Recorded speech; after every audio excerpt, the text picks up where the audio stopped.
I lived in surfing paradise for 30 days with my wife and 3 kids. Hi. I surfed 1 to 2 times a day and completely exhausted myself, but I gained some valuable insights that you can use on your own surf trips. Like number 1, what makes a place a good candidate for surf trips, ensuring your non-surfing family has just as much fun as you do, and how to find waves even when the inevitable storm tries to ruin your trip. Onward!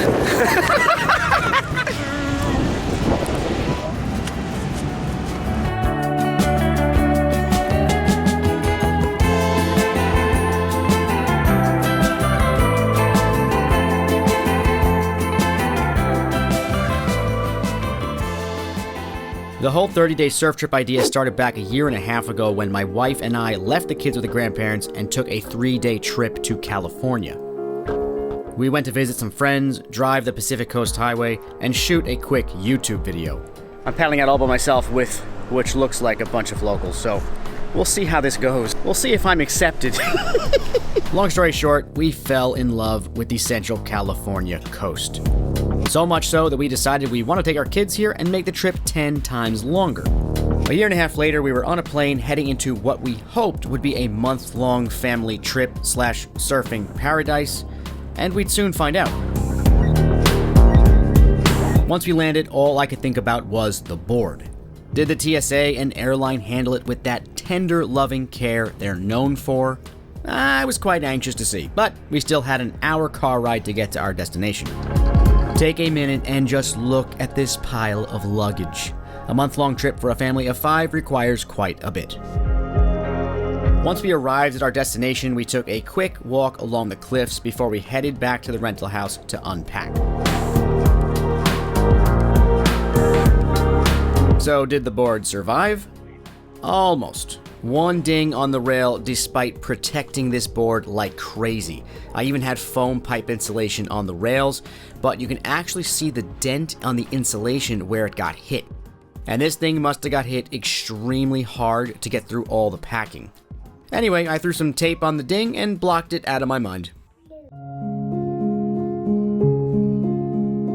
During the first week, I got completely lost in the amazing waves and spending time with the family.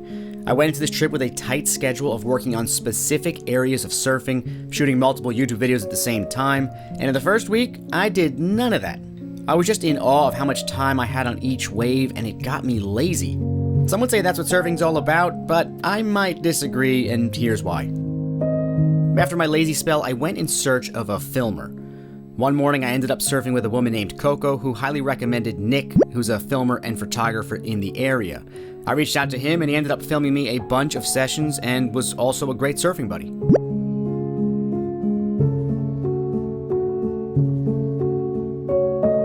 On the 8th day of the trip, my mindset had quickly switched into quote-unquote work mode, and I finally started focusing on my surfing.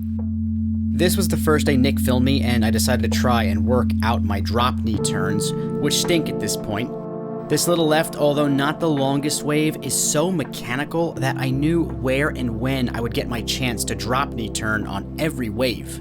During this upcoming sequence, watch how my turns improve within a matter of an hour.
This is how I started to treat every session, and on these consistent waves, my turning started to improve dramatically.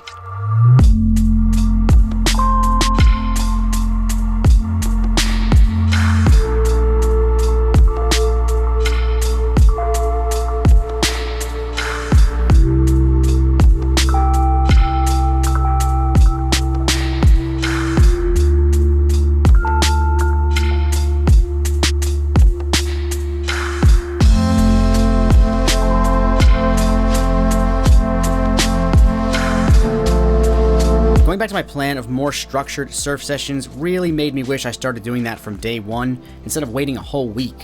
I know that goes against the whole laid-back surfing vibe, but that just ain't me. Pinpointing areas of concern and dealing with them are not only how I improve, but also how I have more fun. Different strokes, I suppose. Next month-long trip, I'm gonna remember this. So, this is my paradise. However, paradise is not always paradise. My buddies Gilad and Anthony discovered that the hard way.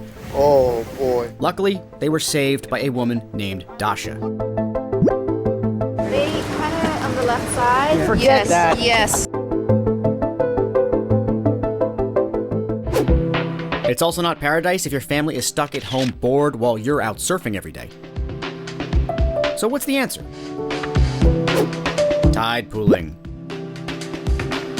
Well, not necessarily tide pooling, but something your family loves to do. During our 3-day trip a year and a half ago, I learned my wife loves tide pooling. We've been together for 20 years, and I'm just learning this now. This is so much fun, babe. Yeah. So how about renting a house that's walking distance to surfing and tide pools? Problem solved. Greg, the owner of Move by Bikes, also hooked me up with another bike rack for a used bike I bought. This made me even more mobile, just in case my family needed the van while I was out for a session. Greg, you're the man, and you make the best board rack by far. On a typical day, I'd go for a morning surf, my family would go for a walk on the beach, we'd meet back at the house, eat lunch, and then go on a mini adventure together.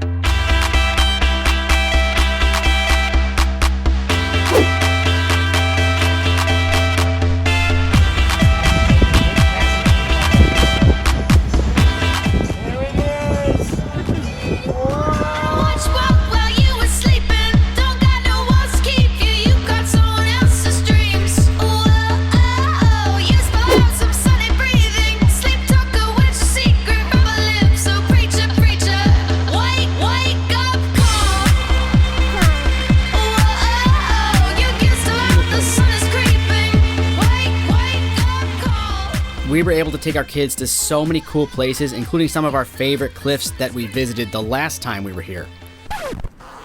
I told mommy to give me my privacy, and she filmed Look at look that. real nice. We even had squirrels eating out of our hands in Monterey. Turns out that's a bad idea, and one of them bit my son Jack right on the thumb. What, did it bite you? It wasn't our best parenting moment, but hey, we made up a song about it, and he gets to brag he got bit by a squirrel for the rest of his life. We spent a full month here and still only scratched the surface of all the places we could explore. The fact that everyone has something they love to do over here really makes it special to us. Which is why I convinced my buddies Gilad and Anthony to come for 3 days just to experience what surfing 2 times a day at a point break is really like. As usual, I'm very early. If you're not early, you're not on time. That's what I was taught, at least. And there they are. Why, hello there. Look, see all the cameras I got set up right now? And we were off. We ate a quick dinner and then stopped at Traveler Surf Club to rent boards. This is a pretty cool place to rent because you pay a monthly fee and have unlimited access to all their boards, as well as the rest of the facility like showers, bikes, and even an outdoor heated bench.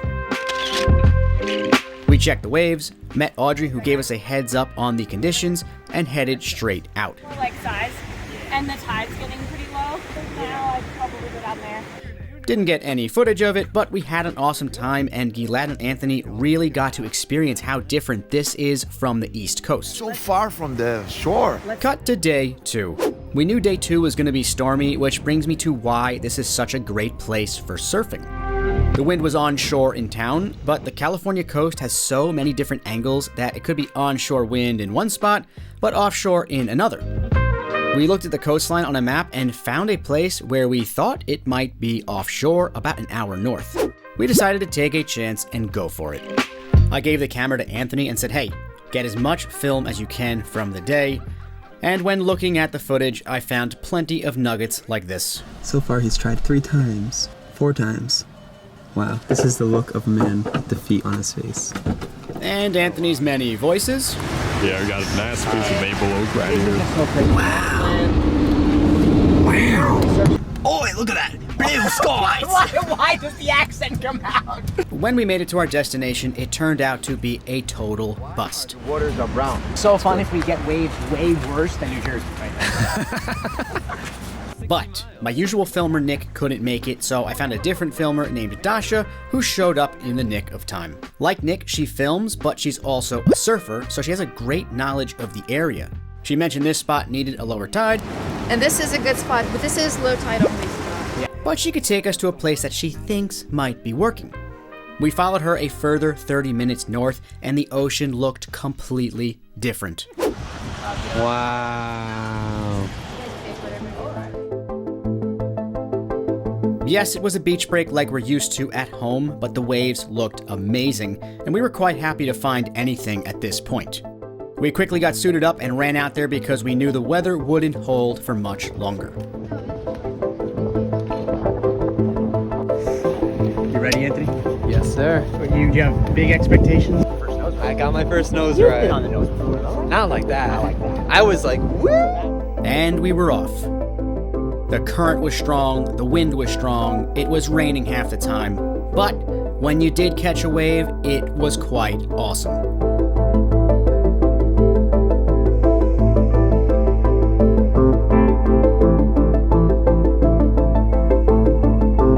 This was a completely different beach break than I'm used to. The waves are much less steep and hold up much better than New Jersey. In New Jersey, it's a battle to find a shoulder that holds up. In this location, nearly every wave held up long enough for a decent ride. Not sure if it's like that all the time here, but this was fun.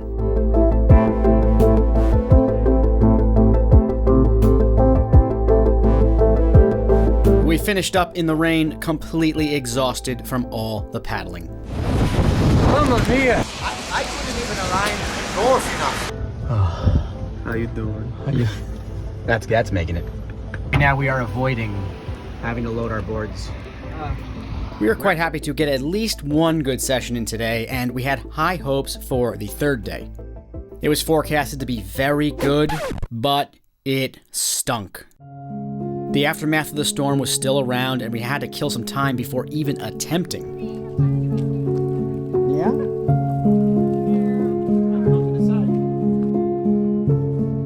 When we did attempt, I caught a couple waves, but it was really a major bummer.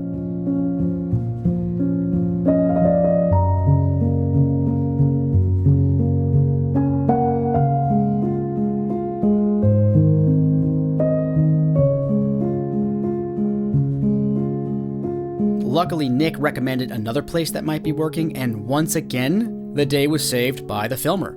We found really fun waves and surfed till we couldn't see anymore.